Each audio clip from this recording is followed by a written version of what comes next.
자, 이 책 검은 피부 하얀 가면의 절창이 5장인데요.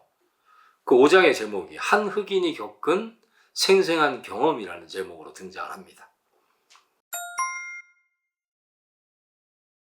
자, 백인 앞에만 서면 흑인뿐만 아니라 유색인 일반이 이상하게 주눅이 들죠. 네. 이제 저 같은 경우도 이제 그런 경험이 많은데, 이 불쾌한 경험의 정신 분석학적 기원, 이걸 이제 명쾌하게 추적한 글이 검은 피부 하얀 가면 5장에 등장을 합니다. 자, 잠깐 그 5장에 등장하는 에피소드를 말씀드리면 이렇습니다.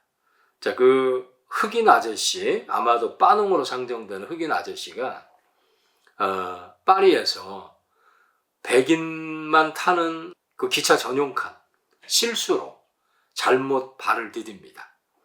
그때 백인 전용칸 맨 앞에 앉아있던 백인 꼬마 아이가 옆에서 엄마는 졸고 있고, 그 백인 꼬마 아이가 이 백인 전용칸의 문을 실수로 잘못 열고 들어온 흑인 아저씨를 보자마자 했던 반응, 졸고 있는 엄마를 깨우면서 맘, 영어로 엄마, 맘, look at that dirty nigger, 저 더러운 흑인 아저씨를 보세요, 저 더러운 흑인 검둥이를 보세요 라고 발언을 합니다. 이게 백인 아이가 백인 전용칸을 잘못 열고 실수로 들어온 흑인 아저씨를 보면서 보였던 최초의 반응입니다. 무의식적 반응이죠. 이 반응을 보고 빠농으로 상정되는 흑인 아저씨가 느꼈던 존재론적 충격, 그 충격을 다루고 있는 장이 5장인데, 이 5장의 내용이 이 책 전체를 인식론적으로 그리고 존재론적으로 집약하고 있다고 봐도 과언이 아닙니다. 그 충격의 내용은 뭘까요, 여러분들? 이 백인 아이가 던졌던 그 반응의 발언, 졸고 있는 엄마를 깨우면서 엄마, 저 검둥이 좀 보세요, 더러운 검둥이에요. 자, 여기에는 어떤 충격의 내용이 들어있냐면, 이 빠농이 실제 이 5장 안에서 분석한 글인데, 짧게 소개하면 이렇습니다. 이 아이의 발언을 듣고, 이 아이가 특별히 나쁜 아이가 아니겠죠. 그렇죠. 뭐 5살 정도 먹은 꼬마 아이가 나쁘면 얼마나 나쁘겠습니까?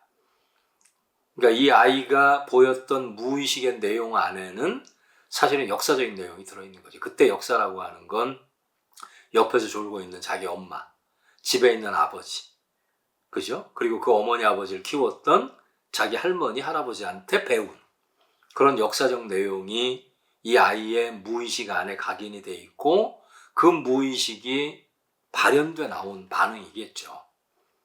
자, 그 내용이 바로 더러운 검둥이라고 하는 발언 안에 내포되어 있던 겁니다.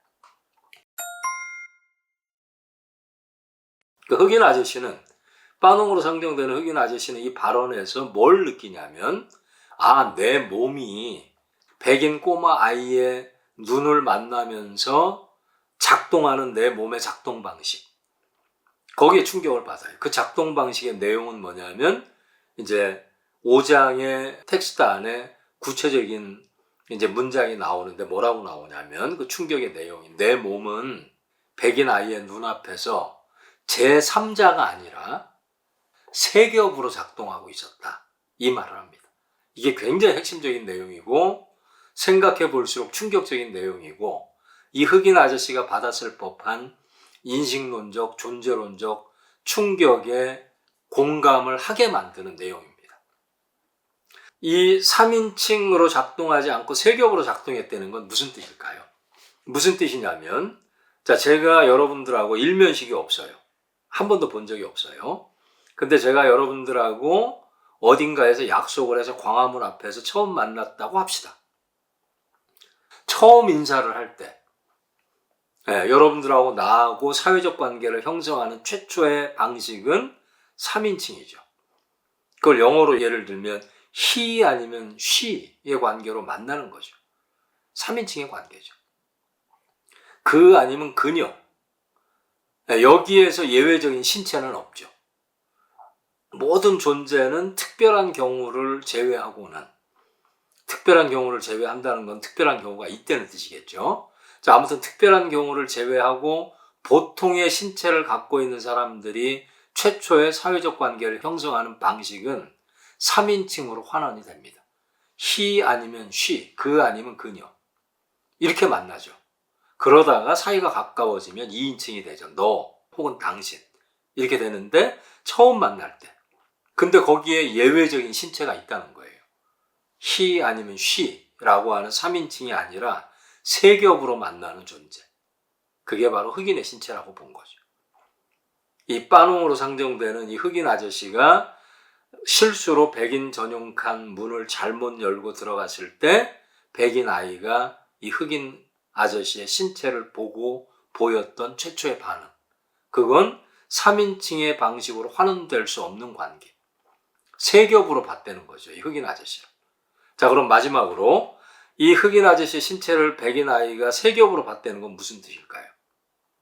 아까 말씀드렸듯이 자기 어머니한테, 집에 있는 아버지한테, 할머니, 할아버지한테 배웠던, 그래서 무의식적으로 각인했던 흑인에 대한 인상. 그죠? 모든 흑인은 다 백인의 농장에서 일하는, 사탕수수밭에서 일하는 노동자고. 그죠? 흑인 여자들은 다 자기 외할머니 혹은 자기 어머니의 그 부엌에서 일하는 가정부고. 그죠? 이런 식으로 흑인들을 일상적으로 이제 재현하거나 표상한 그런 이미지가 있지 않습니까? 그죠?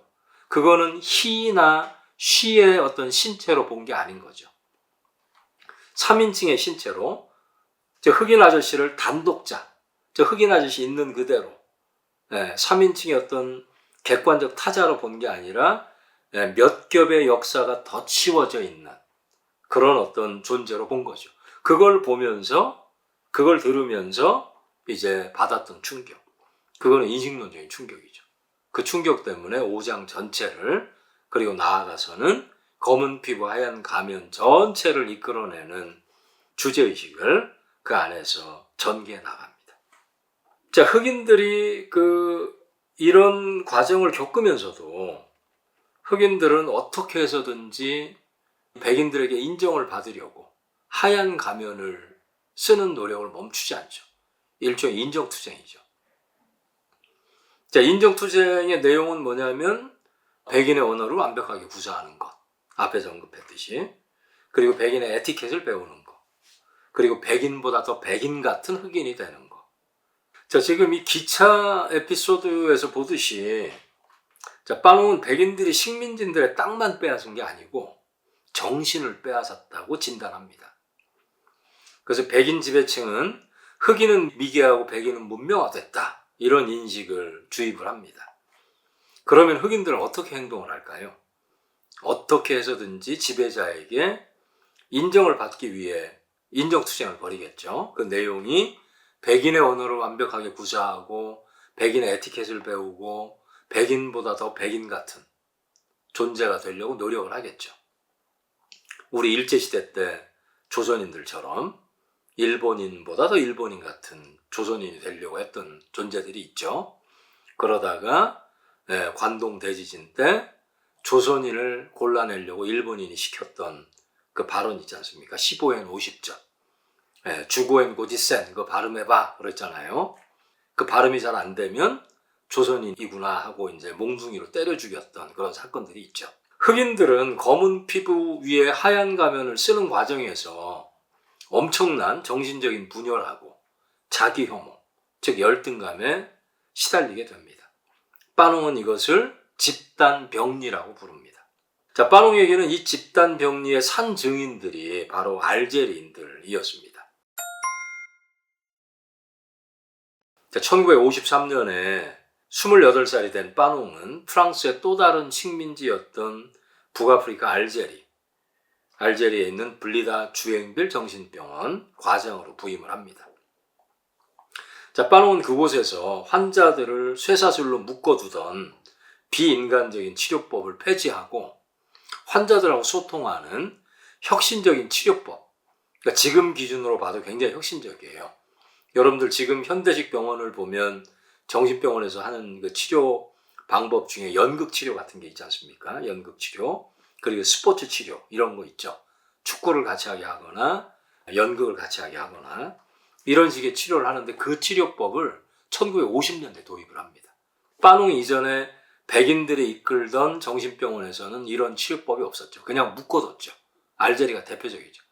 발목, 손목에다가 쇠사슬을 묶어두고 이 흑인들이 유치되어 있던 감방에는 다 쇠창살 이걸 박아두고 그냥 방치를 했었죠. 근데 파농이 처음으로 그 알제리 주앙빌 그 정신병원의 과장으로 부임하면서 치료법을 완전히 바꿉니다. 그리고 또 하나 혁신적인 거는 파농은 이런 형식적인 차원뿐만 아니라 환자들의 이제 내면 속으로 제대로 들어가려고 그 사람들의 원주민어까지 배워요. 그래서 아랍어 그리고 알제리 이제 원주민들의 이제 절대 다수가 베르베르인들 아닙니까? 그래서 베르베르어까지 배웁니다. 그리고 스태프들까지 다 그 언어를 배우게 해요. 그래서 저항을 받죠. 특히 이제 백인 간호사들한테 그 얘기가 이 책에 나오죠.